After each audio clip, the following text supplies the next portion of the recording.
The Sleeping Beauty.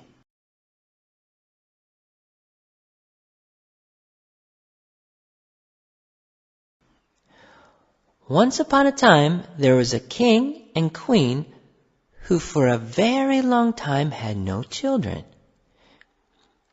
And when at length a little daughter was born to them, they were so pleased that they gave a christening feast to which they invited a number of fairies.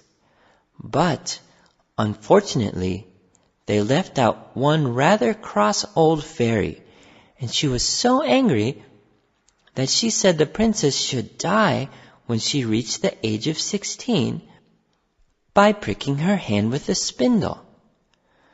All the other fairies present, except one, had already given the princess their beautiful gifts, and this last one said she could not prevent part of the wicked wish coming true. But her gift should be that the princess should not really die, but only fall into a deep sleep, which should last for 100 years. And at the end of that time, she should be awakened by a king's son. It all happened as the fairies had predicted. When the princess was 16 years old, she saw an old woman spinning and took the spindle from her to try this strange new work.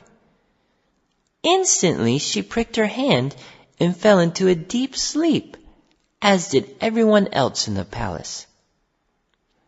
There she lay in a bower of roses, year after year, and the hedge round the palace garden grew so tall and thick that at last you could not have told that there was a castle at all.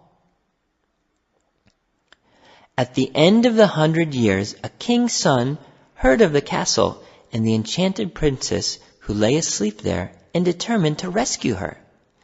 So he cut his way through the thick prickly hedge, and at length he came to the princess. When he saw how lonely and how sweet she looked, he fell in love with her, and stooping, kissed her lips. At once she awoke, and with her the king and queen and all the courtiers, who had fallen asleep at the time. As the princess was as much taken with the prince's appearance as he was with hers, they decided to be married. And so the wedding was celebrated the same day with great pomp and ceremony.